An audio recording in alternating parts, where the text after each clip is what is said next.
Bueno, eskerrik asko zunitzen-gatik, eta orain bidea ematen diogu jardunaldi hauek irekitzen dituen konferentziari. Alimentación, nutrición y salud, las nuevas guías alimentarias. Izena duena, moderatzaile lanean, Teresa del Hierro Ruiz, ikasketa burua. Bueno, como decía, muchas gracias a las autoridades por sus palabras. Damos paso a la conferencia que abre estas jornadas titulada Alimentación, nutrición y salud, las nuevas guías alimentarias. Modera Teresa del Hierro Ruiz, jefa de estudios de la escuela. Gracias.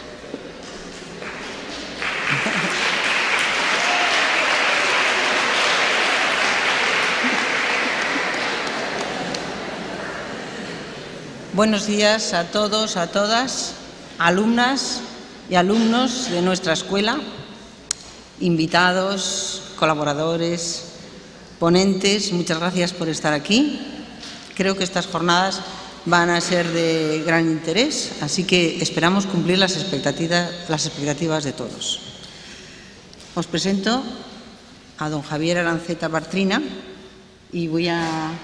presentarte, Javier, con unos pequeños puntos que he conseguido rescatar sobre tu historial profesional. Es doctor en Medicina y Cirugía por la Universidad del País Vasco, UPV-HU, y especialista en nutrición por la Universidad de Perugia, en Italia. Se especializó en dietética y nutrición en la Universidad de Nancy, en Francia, y tiene un máster en salud pública por la Universidad del País Vasco. Además, fue responsable de la Unidad de Nutrición Comunitaria de la Subárea de Salud Pública del Ayuntamiento de Bilbao y asesor del Programa de Nutrición del Gobierno vasco. Es docente en la Universidad de Navarra y es miembro de diversas sociedades de nutrición y presidente de la Sociedad Española de Nutrición Comunitaria. Ha publicado además numerosos libros y artículos, tanto en revistas nacionales como internacionales, y en la actualidad dirige la Revista Española de Nutrición Comunitaria. Se trata de un investigador importante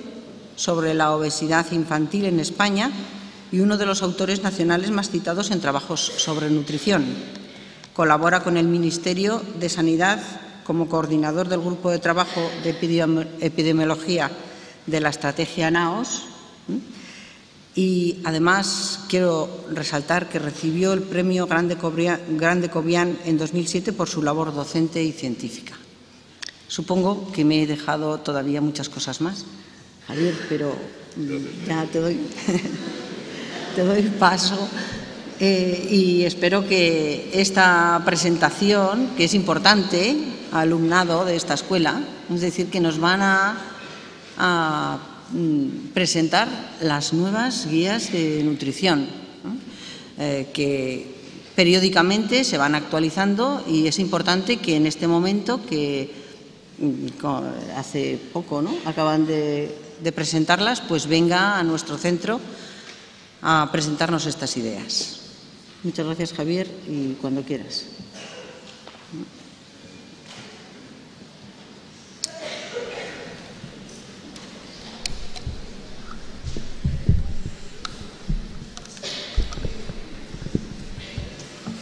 Egun on denorik, señor vicerrector, autoridades académicas, señora directora de la Escuela de Enfermería, queridos alumnos, profesores, es para mí una satisfacción poder estar hoy aquí esta mañana con ustedes hablando de un tema que entiendo de gran interés, como son las guías alimentarias o la nueva propuesta de guías alimentarias para las distintas comunidades del Estado. Y verdaderamente, cuando me propusieron la profesora Teresa del Hierro el poder estar hoy aquí con todos vosotros, pues me agradó la idea, porque entiendo que la enfermería es el eje y la clave de la sanidad, tanto en Euskadi como a nivel estatal, como en el mundo, ¿verdad? Y seguramente tenemos que dar desde la enfermería un paso adelante en los cuidados también alimentarios, aparte de otros cuidados importantes. Creo que la enfermería debe dar un paso adelante en el aspecto asistencial vinculado al alimento y también en el aspecto de la promoción de la salud vinculado a la alimentación. Y hoy el reto que tengo es con vosotros y vosotras es bueno, pues que veáis que es un tema importante, que es un tema trascendente y que no solamente la penicilina ayuda a la supervivencia, sino también una manzana, una naranja o un cóctel de verduras con unas galletas de cualquier tipo. En mi primera parte de la exposición voy a hablar efectivamente de las guías alimentarias, un poco del contexto histórico y también de cuál es la propuesta que tenemos desde la Sociedad Española de Nutrición Comunitaria, que es históricamente el marco científico donde se han desarrollado las guías alimentarias, que luego pues, se han ido escenificando a través de las instituciones, de la comunidad científica y también de los profesionales de salud, y luego me he permitido acompañar con algunos aspectos que creo que debemos de recordar hoy aquí, aspectos que están vinculados a las recomendaciones alimentarias y que también nos van a poner en primera línea algunos de los temas que son retos del futuro y que debemos de estar de alguna manera bien posicionados. Históricamente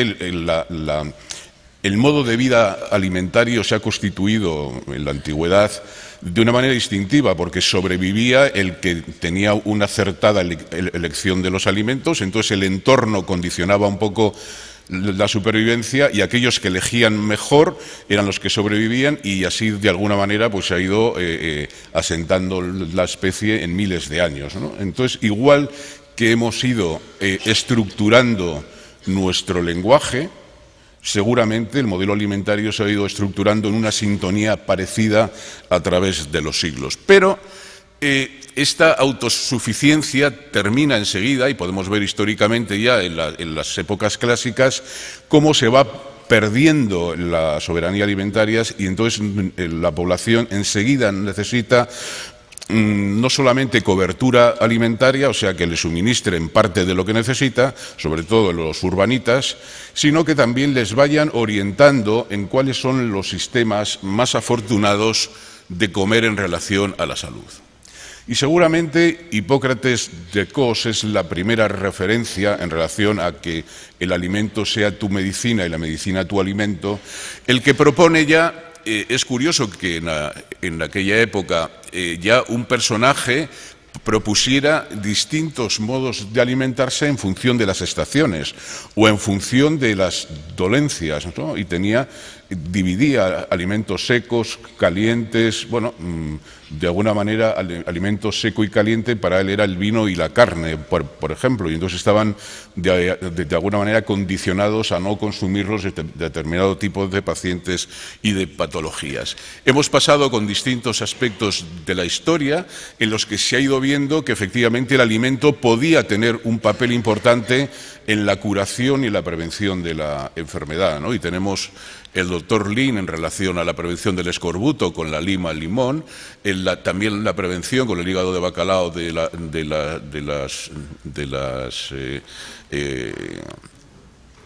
el raquitismo, aspectos que había una causa-efecto clara en la curación y también en la prevención. Y ahora, afortunadamente, y tenemos hoy aquí al profesor Miguel Ángel Martínez, seguramente uno de los mayores expertos que tenemos en Europa en relación a la epidemiología nutricional, que nos va a plantear cómo la dieta mediterránea, con mayor visibilidad para aceite de oliva y frutos secos, es capaz de ser una herramienta de promoción de la salud y también un elemento asistencial complementario para determinadas patologías, o yo me atrevería a decir prácticamente para todas las patologías de las que enfermamos y morimos prematuramente. Desde el punto de vista moderno, seguramente el punto de corte es en la propuesta de Lalonde, que era ministro de Salud en Canadá en los años 80, y plantea ya el quantum de salud que está referido a determinados aspectos que se pueden cambiar en su mayor parte y que el aspecto ambiental, él planteaba que seguramente cerca del 40% de la influencia, o sea, de la manera de enfermar y la manera de morir estaba relacionada con estos aspectos: alimentación, tabaco, alcohol, ejercicio, lo que son estilos de vida y, por lo tanto, elementos modificables, y que desde esa época pues, hemos aumentado el gasto sanitario al que él se refería, y hemos aumentado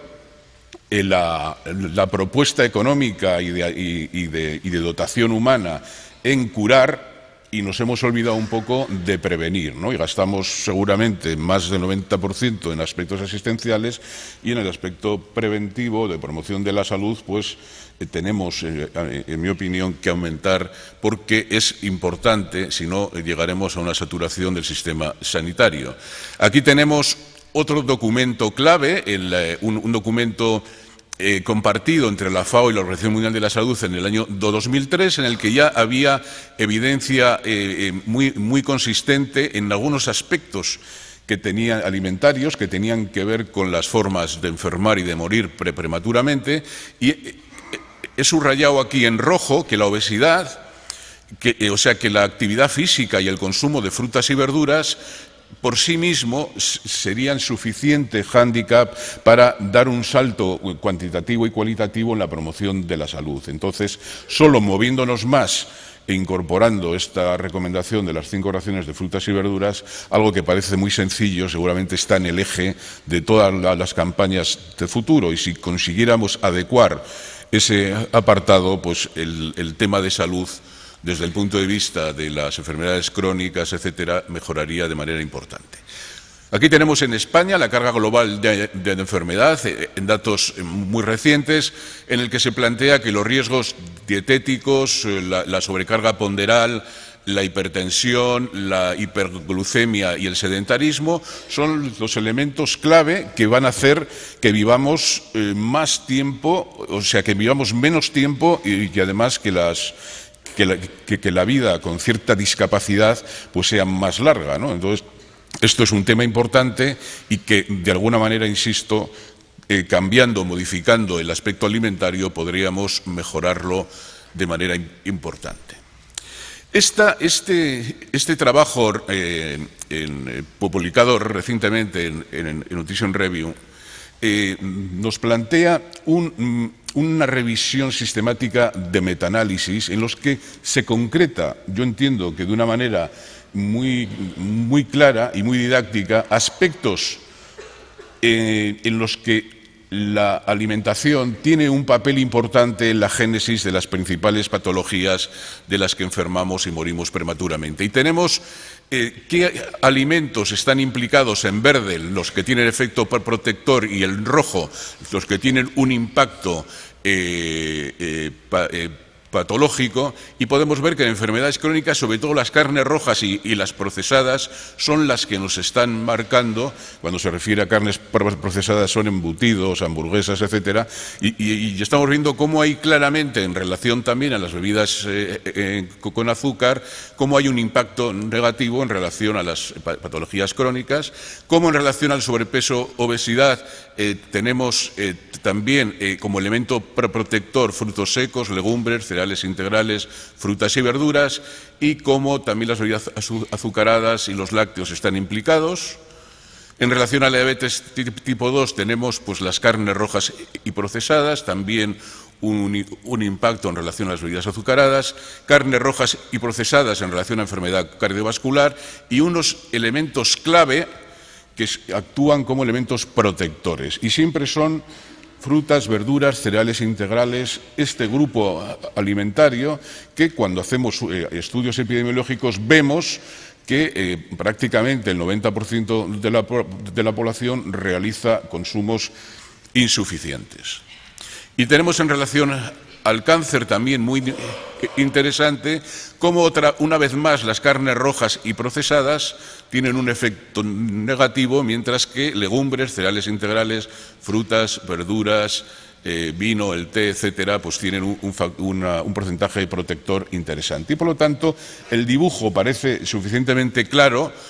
de acuerdo a lo que ya han puesto de manifiesto otros estudios, cientos de estudios en el mundo, pero este de alguna manera aglutina una revisión, como os decía antes, de los principales metaanálisis que se han hecho en los últimos 10 años. Y desde el punto de vista institucional, tenemos aquí la actuación del Papa Francisco en la conferencia de Roma del año pasado, de noviembre del año pasado, en la que se plantea la importancia de la inseguridad alimentaria como obligación de poder trasladar a las personas que no cubren suficientemente su alimentación desde el punto de vista cuantitativo, pero también de que la alimentación sea una herramienta de promoción de la salud y, por lo tanto, hay alimentos suficientes en el mundo para que todos pudiéramos estar bien alimentados y entonces nos interesa en algunas partes llegar a la cantidad y al mismo tiempo intentar que la calidad sea una herramienta de promoción de la salud y de calidad de vida de todas las poblaciones. En este contexto nos planteamos ¿los hábitos alimentarios es algo tan sencillo? Pues no es un elemento muy complejo en la que por una parte nos vamos a encontrar en el supermercado o en la tienda de nuestro barrio un perfil de alimentos, lo que se llama disponibilidad alimentaria y que va a estar condicionada por aspectos políticos, económicos, por aspectos de logística y esto hay que tenerlo en cuenta porque muchas veces es más importante, incluso en nuestras ciudades, pero en muchas zonas, es más importante hacer una carretera, mejorar una carretera o habilitar un autobús que llega a un barrio alejado de Vitoria para mejorar la diversidad alimentaria y que personas mayores o personas que tienen problemas de movilidad o que tienen dificultades porque hay etnias en nuestro país que no se organizan bien para comprar en determinados sitios, pues esta carretera o este autobús va a hacer que la dieta mejore de manera importante. Y luego, sobre esta disponibilidad, nosotros vamos a elegir los alimentos en función de determinados aspectos, ¿no? Aspectos económicos, de publicidad y de marketing, los perfiles alimentarios, pero nos interesa esta parte que es la educación nutricional, el conocer, o sea, el interiorizar qué aspectos pueden ser más interesantes para nosotros y para nuestras familias y aquí entra el profesional de salud, entra el aspecto institucional para explicar a las personas cómo elegir de una manera más autónoma y más acertada los alimentos a partir de los que podemos encontrar en el mercado o en la disponibilidad. Entonces hemos pasado, como hablábamos antes, de esta alimentación más o menos instintiva a necesitar, a partir que nos hemos urbanizado, pues llegar al hombre nuevo que está y estamos un poco despistados, a veces por falta de educación sanitaria y a veces por una saturación de información que ya no sabemos cómo nos tenemos que organizar y al final el hombre moderno vuelve a la alimentación instintiva, que es comer lo que me da la gana, ¿no? O sea que hemos vuelto un poco a nuestros ancestros. Desde el punto de vista técnico, por recordar, hay que diferenciar lo que son ingestas recomendadas, lo que son objetivos nutricionales y lo que son las guías alimentarias. Todo tiene cierto nexo de unión, pero las ingestas recomendadas lo que plantea es la cantidad de energía y nutrientes que permitirá a un señor desarrollarse en salud desde un punto de vista fisiológico, pero no va quizá más allá de lo que sería la prevención de las enfermedades crónicas, aunque también, pero no es su objetivo principal, sino cubrir las necesidades fisiológicas. Las RDA, o sea, las ingestas recomendadas, el primer documento es de 1941 o en Estados Unidos ha habido distintas actualizaciones y casi siempre, hay adaptaciones para los distintos países, también para España. Históricamente, la Facultad de Farmacia de la Universidad Complutense de Madrid, lo que es el Departamento de Nutrición, ha sido un poco la que ha aglutinado este tipo de documentos Y también recordaros que en este momento hay distintas siglas que son un poco añadidos, en el que no solamente se plantea qué necesitamos, sino también se plantean límites superiores en los que determinados nutrientes pueden tener un efecto perjudicial. Y esto nos interesa sobre todo en la alimentación del lactante, la alimentación de continuación, la alimentación de la embarazada, etcétera, ¿no? Elementos que no pueden estar en cualquier medida y que últimamente pues, están muy bien ajustados para casi todos los nutrientes o vitaminas, sobre todo, insisto, en alimentos procesados. También otra serie de siglas o de recomendaciones en aquellos alimentos en los que todavía no se ha fijado bien una ingesta recomendada, por ejemplo, pues para el cadmio, para el cromo, para el boro, tal, todavía no sabemos bien, y se supone que lo que se llama ingesta adecuada va a cubrir suficientemente a la mayor parte de la población en sus necesidades nutricionales. Esto es el documento que os comentaba antes del Departamento de Nutrición de la Universidad Complutense de Madrid, en la que podemos ver, pues esta es un poco la referencia a la hora de diseñar una dieta o a la hora de evaluar un estudio que hemos hecho, cómo se adapta en relación a lo que teóricamente necesita una persona técnicamente sana, porque estos tipos de referencias no sirven exactamente para población o para personas enfermas que pueden tener variaciones importantes en sus necesidades de energía y nutrientes. El segundo nivel se caracteriza, es lo que se llaman objetivos nutricionales, y lo que plantea son recomendaciones cuantitativas y cualitativas para prevenir las enfermedades crónicas que sean más prevalentes en determinado entorno, y por lo tanto se plantean, se diseñan, se consensúan de manera digamos, adaptadas pues, al País Vasco, al Estado español, a Europa o lo que nos planteemos, ¿no? Y estas son las guías o los objetivos nutricionales para la población española, editados por la Sociedad Española de Nutrición Comunitaria en el 2011, en la que esto es una muestra que nos planteamos objetivos intermedios, esto es, a medio y a largo plazo, en lo que si alcanzásemos esas recomendaciones,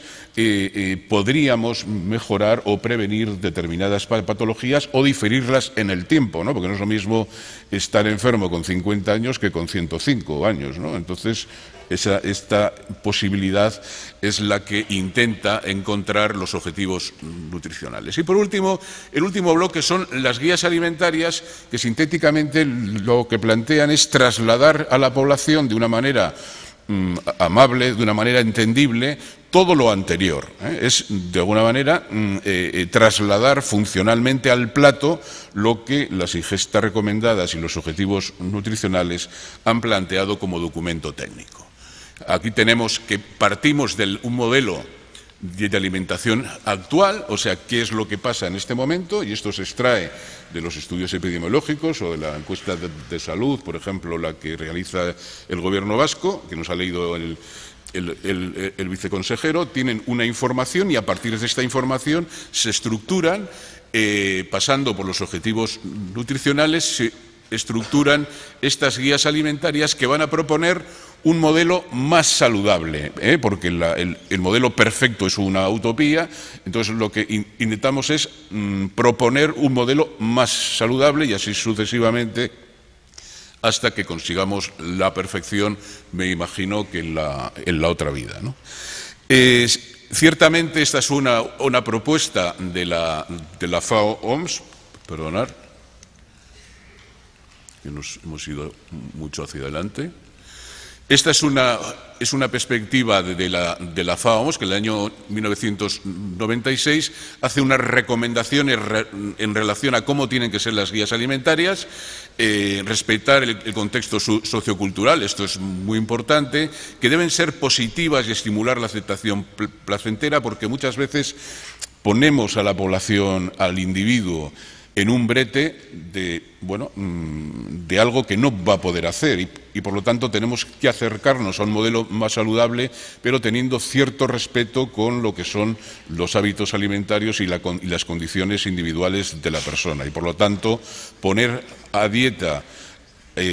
o sea, hacer una restricción importante a una persona casi siempre lleva al fracaso, porque es el comentario ¿no?, de que le preguntan el paciente al médico: oiga, y si hago todo esto que usted me dice de no comer esto, no comer lo otro, ¿vivirá más? Pues no vivirá usted más, pero se le hará mucho más largo. Bien, a la hora de plantear unas guías alimentarias es importante seguir un proceso de planificación, algo que es bastante costoso y largo en el tiempo, y nosotros en este momento estamos en la última fase, que es trasladar la propuesta y los iconos que vamos a ver luego a la población. Y entonces estamos, ¿en qué punto? Estamos trabajando con grupos de ciudadanos normales de distintas asociaciones y estamos trabajando con organizaciones de consumidores, porque nos pueden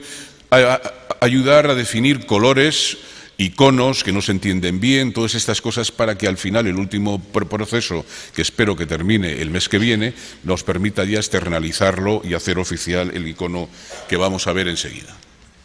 Bien, históricamente, en el año 1916, en Estados Unidos, aparece como la primera rueda de los alimentos y a partir de ahí se han ido escenificando muchísimas recomendaciones o iconos que se pretendían trasladar a la población para llamar su atención, o como ayuda didáctica para que supusiera de alguna manera una ayuda para entender el mensaje, ¿no? Y aquí tenemos en Estados Unidos pues distintas pirámides donde están en la fase del plato, aunque se está revisando y se plantea, digo, algunos espías que tenemos allí en el Nutrition Board, que seguramente es posible o se debate que no haya ningún icono y simplemente haya unas recomendaciones, porque todo esto a veces suscita distintos tipos de controversias, sobre todo con la industria alimentaria, ¿no? El plantear alimentos con su foto muchas veces pues es un encaje de bolillos que tiene cierta complejidad. Entonces, si no lo pones, pues te evitas ese paso que a veces es dificultoso. Guías en Canadá, guías en Guatemala, en México. Como podéis ver, los iconos son absolutamente diferentes y estos se diseñan en formatos que la población pueda entender. Y podemos ver, por ejemplo, aquí la peonza en Venezuela, el trenecito en Colombia, o bueno, en Costa Rica, tal, pero esto de alguna manera ayuda mucho a los programas de educación nutricional, con iconos que se puedan trabajar seguramente en colegios o en zonas en que el nivel económico y sociocultural pues es limitado. Aquí podemos ver la pagoda en China o la bandera, que no solamente se representa en Tailandia, sino también en Corea del Sur, bueno, pues desde hace años ya, ¿no? Estas son las últimas guías australianas en las que se incorporan al círculo alimentos más recomendables y se sacan del círculo elementos que tienen mucho azúcar o mucha grasa, como podéis ver ahí en la parte inferior. Esta es la rueda argentina que está en vigor, y como podéis ver, en Chile y en Brasil ya no hay icono en las nuevas guías alimentarias y solamente hay unas recomendaciones, que son estas recomendaciones generales, pero no incorporan, seguramente por el problema que comentábamos antes, ¿no? Esta es una de los iconos más antiguos, que es el plato de la comida saludable en el Reino Unido, que todavía está vigente. Este me gusta mucho, que es el que utilizan los franceses en distintos escalones, y plantean aquí con esta lupa bueno, pues alimentos que hay que mirar con un poco más de detenimiento a la hora de incorporarlos a la mesa o a la cesta de la compra, ¿no? Bueno, volviendo a nuestro país, esta es la famosa rueda de los alimentos, que la habréis visto en todos vuestros libros o apuntes. Es el programa EDALNU, que fue liderado por los doctores Vivanco y Palacios, y que pues una ilustre, que afortunadamente todavía está entre nosotros, Consuelo López Dondedeu, es la histórica que de alguna manera ha defendido durante muchos años el programa EDALNU y todas las acciones de promoción de la salud que se han llevado en España, y muchas de ellas importantes en zonas rurales, ¿no? En nuestra sociedad nos planteamos en el año 95 la primera pirámide, que la tenemos aquí. Esta es del año 2001, que ya pues, se concretaban distintos aspectos alimentarios. Esa pirámide ha dado mucho juego y yo me siento muy orgulloso porque hemos conseguido, a través de colaboraciones con la Sociedad Española de Médicos de Familia, tanto SENFI como SEMERGEN, llegar a todos los ambulatorios, y que el equipo pues de enfermería y de médicos y de especialistas hayan tenido en estos años un documento para poder hacer recomendaciones homogéneas a la población, y también para cuando se realizan acciones comunitarias desde el ambulatorio, desde el centro de salud, que pudieran tener alguna herramienta que pudiera ser de utilidad. También esta pirámide adaptada para niños y para escolares es la que se ha utilizado a partir de AECOSAN, o sea, de la Agencia Española de Seguridad Alimentaria y Consumo, para todas las campañas que se han dirigido a niños escolares en toda la geografía española. Recordar también esta pirámide de consenso de la pirámide de la dieta mediterránea, en la que el profesor Miguel Ángel Martínez ha colaborado de una manera muy destacada, y que propone no solamente qué como, sino cómo lo como, ¿no? En el contexto de convivialidad, en el contexto familiar y social, que nos parecen elementos muy importantes y que veréis enseguida que hemos incorporado nosotros a la nueva pirámide. Estas son algunas otras herramientas que también están en España en algunos grupos de trabajo, y esta es también otra de los grandes retos en España, consensuar el tema de bebidas. Esto fue con motivo de la Expo de Zaragoza,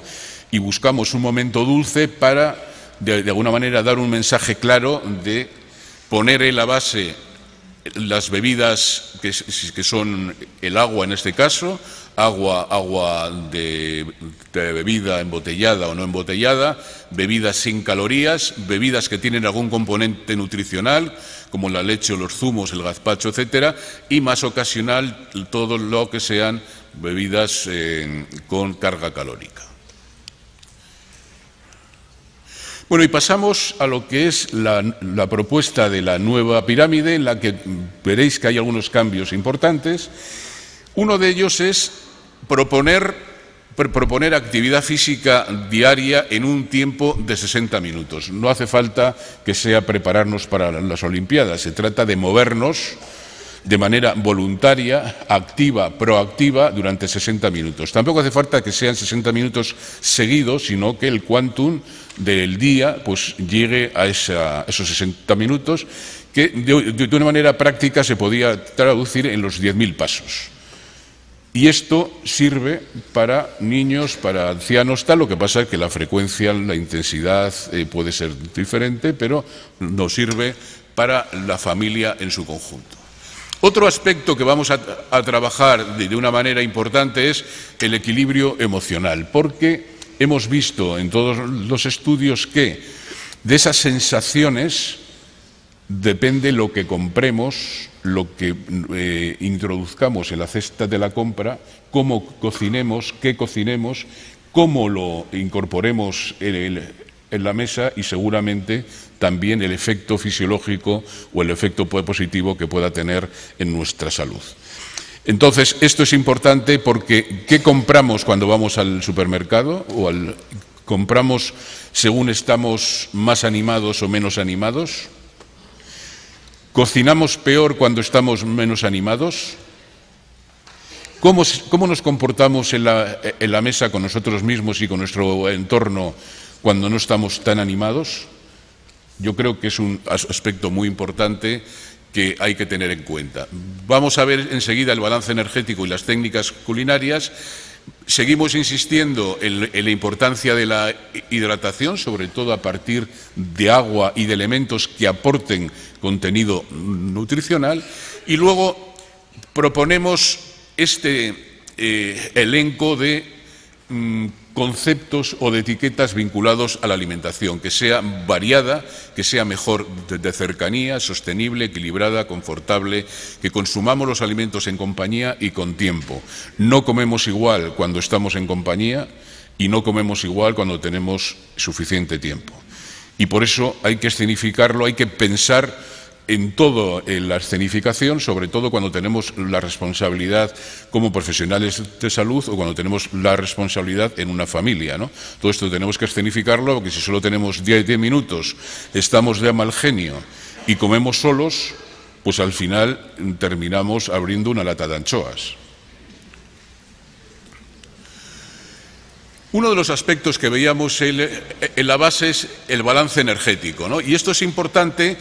porque tenemos, por una parte, factores que influyen en el gasto de energía y, por otra parte, factores que influyen en la ingesta energética, ¿no? Y, de alguna manera, este balance energético va a tener relación con el peso corporal, seguramente no de una manera exacta, porque seguramente hay otros factores que intervienen en relación a la composición de los alimentos o en la forma de hacer ejercicio. Pero, ¿por qué es importante? Porque esto tiene que ver con la recomendación de la alimentación confortable. Yo puedo tener una alimentación un poco más confortable, o sea, menos restrictiva, o sea, menos si me muevo más. Porque al final, si vamos restringiendo, corremos el riesgo de tener déficit, sobre todo de determinados micronutrientes y también de elementos no nutrientes. Y por eso, igual es más importante que la alimentación sea un poco más confortable y movernos más para conseguir este balance energético que puede ser un punto importante en la prevención de la obesidad y, por lo tanto, en las comorbilidades asociadas. Otro punto importante es, que no me puedo extender, otro punto importante se refiere a los utensilios y a la forma de cocinar. No es lo mismo cocinar como nuestras abuelas, que ponían las alubias y estaban 1 hora suave, o 3 horas, o las horas que fuese, que cocinar en la olla a presión. No es igual luego la estructura de ese gluten o la estructura de los alimentos. Y tampoco nos da lo mismo en qué cocinemos, y tampoco nos da lo mismo de qué esté hecho el material.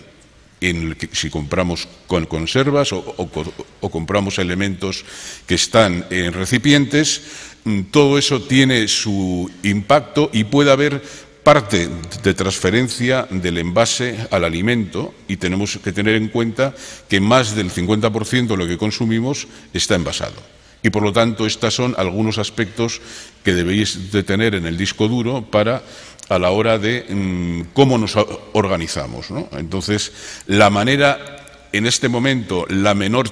transferencia de elementos del recipiente al elemento que vamos a cocinar es a partir de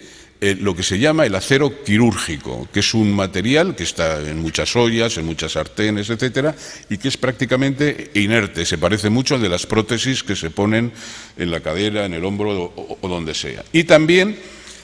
un tipo de silicona, que es lo que se llama la silicona platinum, que también es prácticamente inerte y que es un elemento muy interesante para manipular, porque si no, si metemos la cuchara de metal en el puchero y le vamos dando vueltas o le rascamos o tal, nanopartículas del puchero pues se van incorporando todos los días, y esto no sabemos muy bien cómo funciona en el futuro desde el punto de vista de la salud, y por lo tanto 4 o 5 cosas quizá nos interese tener en cuenta. El piso superior está rodeado de una línea anaranjada,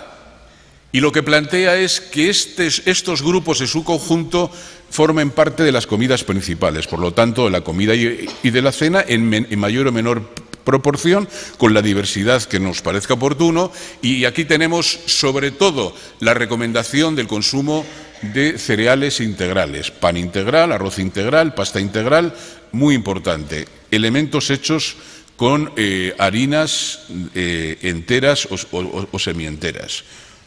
porque no solamente nos aportan fibra, sino pueden tener elementos importantes en relación al desarrollo de la microbiota, etcétera. Frutas y verduras y la presencia del aceite de oliva que hemos puesto virgen extra, y si además lo compramos en botella de cristal, mejor. Y esta es la pirámide en su conjunto. Tenemos arriba la recomendación de lácteos semidescremados, consumo variado de frutos secos, carnes blancas, pescado y más ocasional todo este grupo que sería carnes rojas, embutidos y alimentos ricos en dulces, en azúcar, en sal, que serían ya primero opcionales, porque no es obligatorio consumir nada de esta parte, y de alguna manera con la moderación que todos sabemos. En la realidad, cuando vosotros hagáis algún estudio o colaboréis con un grupo de investigación, en muchas personas el modelo alimentario es esta pirámide al revés. O sea, esto está arriba y esto está aquí abajo, y bueno, y muchos encima están enfadados. O sea, quiero decir que el tema se complica, ¿no? Bien, estamos planteando el consumo de bebidas fermentadas y vamos a incorporar aquí algo que nos dijo el otro día un grupo de trabajo al que le hemos presentado, y vamos a incorporar algo que no teníamos, que es lo responsable, y por lo tanto es opcional, moderado y responsable en personas sanas, adultas sanas, ¿no? También vamos a incorporar algún cambio aquí en relación a la posibilidad de suplementar, no con suplementos farmacológicos, sino y también incorporar suplementos dietéticos, como podría ser la levadura de cerveza, el germen, el lino, elementos que forman parte, que son alimentos que tienen una densidad de un nutriente o de varios nutrientes interesante, y vamos a incorporar también aquí otro icono para referir a la población que sería afortunado que consultara con un profesional de la salud cómo se organiza con tanto suplemento, con tanta vitamina, etcétera, ¿no? Porque no siempre podemos elegir las cosas adecuadamente. Esto es la panacea, esto solucionará los problemas. Pues seguramente vamos a encajar muy bien con el 85, quizá con el 90% de la población, pero todos sabemos que hay personas que tienen necesidades especiales y que la nutrigenética, la nutrigenómica, la epigenética en un futuro muy cercano nos van a ayudar a esta alimentación individualizada o personalizada que está ahí a las puertas y que desafortunadamente va más lento de lo que todos esperábamos, ¿no? ¿Cuáles son los nuevos retos? Voy a ir pasándolo bastante rápido esta parte, pero fijándome en algunos mensajes que me gustaría que tuvieseis claros. Uno de los periodos más importantes con los que vosotros os vais a lidiar en vuestra vida profesional es la importancia que tiene la alimentación y los estilos de vida en la etapa preconcepcional. O sea que no solamente es importante los ejercicios espirituales para la gente que va o que plantea vivir en pareja, sino que va a ser cada vez más importante cuidarnos, o sea, la paternidad responsable, ¿no? Ver cómo nos podemos mejorar nuestro estado de salud y nuestro estado nutricional a la hora de plantear la confluencia con un nuevo ciudadano. Y que esta primera etapa, que cada vez se ve más importante, pero no solamente en las chicas, que es en teoría la idea que teníamos hasta ahora, sino también en los chicos, que lo vamos a ver enseguida, y que todo esto va a ir influenciando en que tengamos un periodo de crecimiento y desarrollo estupendo, una edad adulta en plenitud, y que la vejez saludable empiece aquí. Y no es que empiece, sino que empieza. Y por lo tanto tenemos que trabajarlo insisto, desde antes del kilómetro cero. Y podemos ver cómo la alimentación en la etapa preconcepcional tiene que ver con la fertilidad, tanto en los chicos como en las chicas, y tiene que ver en todos los cambios epigenéticos, aquí solamente me voy a referir a varones, cómo el estado nutricional o los desajustes nutricionales en los chicos también tienen un impacto importante, y aquí vemos en un modelo animal cómo la dieta preconcepcional del padre deficitaria en ácido fólico produce también efectos exactamente igual, espina bífida, anencefalia y tal, exactamente igual que el de la señora. Y por lo tanto, este pensamiento de la felicidad en un segundo y que la señora es la que arregla luego la salud del futuro ciudadano, esto no es cierto y por lo tanto hombre y mujer se tienen que cuidar, insisto, para lo que sería una paternidad responsable. Importante el periodo de embarazo, lo que se llama la programación metabólica, porque el niño se alimenta primero cuando el momento de la concepción, ya en ese primer momento se alimenta de lo que se llama inhibición plasmática por todas las trompas hasta que llega a anidar, empieza a alimentarse, ¿no? Luego, a través de la placenta, el líquido amniótico, el niño es como un pez. Por lo tanto, es muy importante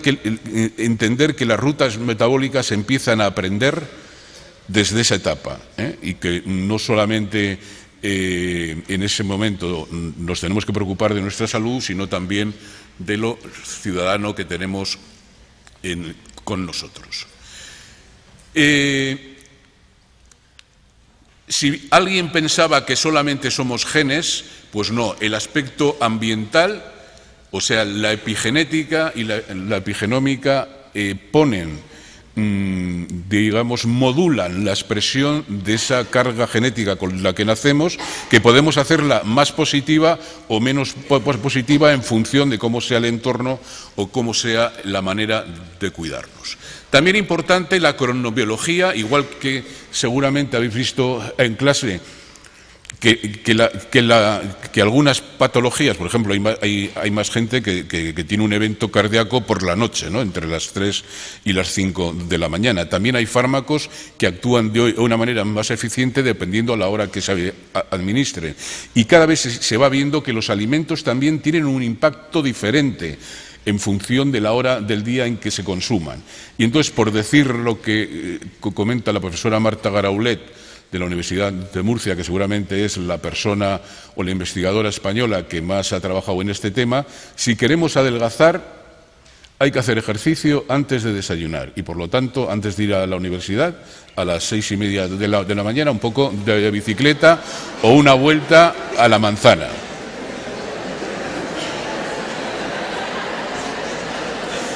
Porque, chicos, porque el impacto sobre la materia grasa es máxima y la cena, filete y ensalada. Esta es la conclusión que se sabe en relación a la cronobiología y podemos ver cómo los hidratos de carbono se polarizan más desayuno y mañana, cómo el chocolate se puede comer un poquito a las 6 de la tarde y cómo las proteínas se incorporan a la noche. Y esto parece que desde el punto de vista del equilibrio energético puede ser interesante. Importante cómo vamos a ir introduciendo nuevos alimentos en la acción terapéutica y en la acción preventiva y cómo en este momento la mayor parte de la comunidad científica que se preocupa de los alimentos medicamentos está investigando de manera exhaustiva las hierbas, ¿cómo se dicen? Las especies, la cúrcuma, el tomillo, espectacular, su efecto antioxidante, sus posibilidades protectoras respecto a la enfermedad cardiovascular, al Alzheimer, seguirlo muy de cerca porque es muy importante este capítulo. Otro apartado que no quiero olvidarme es en el futuro, bueno, en el presente, pero más a medida que vayamos conociendo más, la importancia que tiene la carga bacteriana que tenemos en el intestino, la microflora y la microbiota. y cómo esto seguramente es un mundo aparte y complementario de nuestra salud. Y cómo pensar, y cómo todo lo que como pasa por esta microbiota. Y esta microbiota es capaz de complementar, porque tiene capacidad de síntesis de algunos micronutrientes, vitamina K, folatos, etcétera, y cómo tiene capacidad de modular la biodisponibilidad de todo lo que consumimos. Y por lo tanto, como lo que como, pero absorbo lo que me deja la microbiota. ¿Sí? Y podemos ver en un ejemplo práctico la diferencia, el diferencial en el perfil de composición de la microbiota entre obesos o normopesos. El obeso tiene menos bacteriodetes y el obeso tiene más firmicutes. ¿Qué diferencia tienen los dos grupos de microorganismos? Pues que el firmicutes, que es mayoritario en el obeso, tiene mayor capacidad de extraer energía del bolo alimenticio y por lo tanto el rendimiento energético es mayor. Si en modelos animales le cambio la composición de la microbiota, el animalito adelgaza. Y por lo tanto, en el futuro, si podemos, porque decía un experto, decía, claro, estaría muy mal que ahora lo que recomendásemos fuera cacas de un delgado, ¿no? Y decir, voy a tomar un vaso a la mañana porque seguramente me va a cambiar, ¿no? Pero el futuro es poder en el futuro es poder, primero, tipificar bien la genética de la microbiota para saber qué predisposición tengo a determinadas enfermedades o qué condicionantes nutricionales tengo que considerar y además el poder hacer manipulación e intervención sobre la microbiota. Esto ustedes lo verán. Y ya para terminar, en 5 minutos, ¿tengo 5 minutos? Sí. Y para terminar, algunos aspectos muy importantes para nuestro futuro en relación a la alimentación. Lo que yo denomino ética de la alimentación. Nos importa mucho conservar la soberanía alimentaria. Y hay países y hay zonas en las que los agricultores y los ganaderos no son autónomos como han sido ancestralmente, sino que dependen de semillas o de métodos complicados en los que ellos no son autosuficientes. Y nos interesa mucho mantener no solamente eso, sino la diversidad de alimentos y semillas, el tema de la sostenibilidad, el tema de los cultivos ecológicos, que yo entiendo que son muy importantes en muchas situaciones, pero a mí me parece especialmente relevante en el embarazo y lactancia.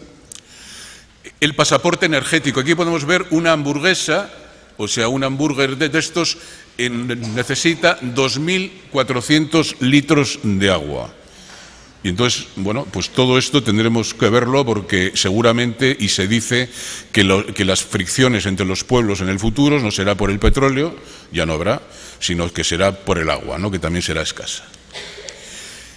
Importante el tema de la estabulación, ¿no? Todos los alimentos ecológicos o los alimentos que tienen el sello de calidad, pues en nuestro Qualitate tal, necesitan unas medidas de estabulación mayores. Y tenemos que vigilar este tema, tenemos que vigilar el modo de sacrificar a los animales, etcétera, y la captura selectiva, O sea, hay en muchos países que no voy a nombrar que capturan 100 kilos de pescado para aprovechar 5. El resto se desecha. Algunas veces se utiliza para harinas de pescado, pero muchas veces va directamente otra vez al agua, pero ya los peces muertos, que es una de las razones de la proliferación del anisakis, etcétera, ¿no? Y por lo tanto, esto seguramente habrá que regularlo. Algunas cosas están reguladas, pero hay países que se lo pasan por el arco de triunfo, ¿no? El tema del cultivo intensivo, la cadena productiva, que también tiene una vigilancia, pero un poco light, y también necesitamos saber qué elementos se están utilizando, cómo se está utilizando, porque en España y en muchos países hay mucho plástico, mucho cultivo intensivo. Un apartado importante en relación al comercio justo, no solamente nos interesa ser solidarios, sino también que las personas en origen puedan vivir con dignidad. El que produce plátanos, café, azúcar, elementos que luego aquí pagamos una cantidad importante, a ellos se les está pagando una perra gorda y se enriquece la cadena intermedia. Y no solamente pasa con el azúcar y con el café, sino que nuestros agricultores muchas veces tiran el plátano, tiran las patatas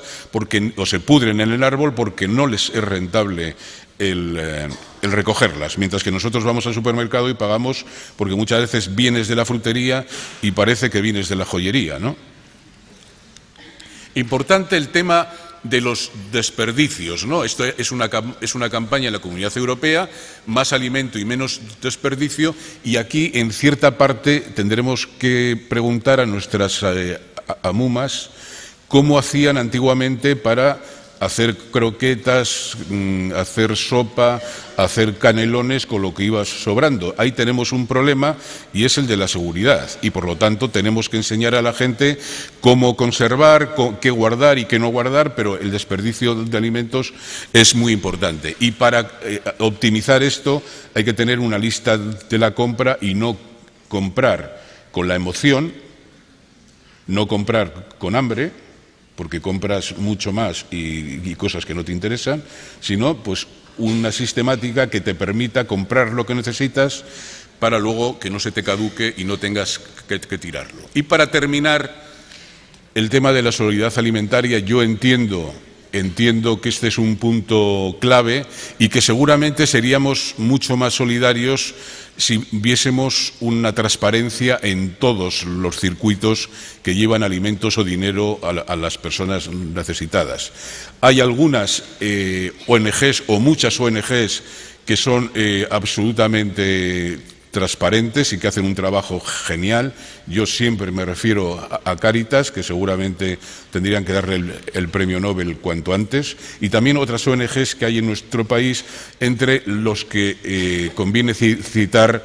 a los bancos de alimentos, que como sabéis están organizados y gestionados por personas jubiladas y que hacen una labor espectacular en Vitoria, en Euskadi, en Bilbao, en Barcelona, en todos los sitios. Mucha gente mantiene la dignidad porque los bancos de alimentos son capaces de suministrarle el mínimo que necesita para sobrevivir.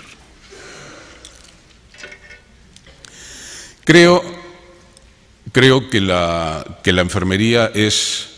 el eje central de la salud y de la sanidad. Y esto lo sabéis y enseguida cuando empecéis a trabajar os daréis cuenta que vuestra labor es muy importante desde el punto de vista profesional, desde el punto de vista humano, desde el punto de vista afectivo. Sois el centro. Y entiendo que en los últimos años habéis dado un paso atrás en el tema alimentario. Y creo que la enfermería, que está en el centro de decisión, o sea, que estáis en los hospitales, en los ambulatorios, en las consultas de pediatría, que estáis con las señoras porque hacéis la especialidad en obstetricia,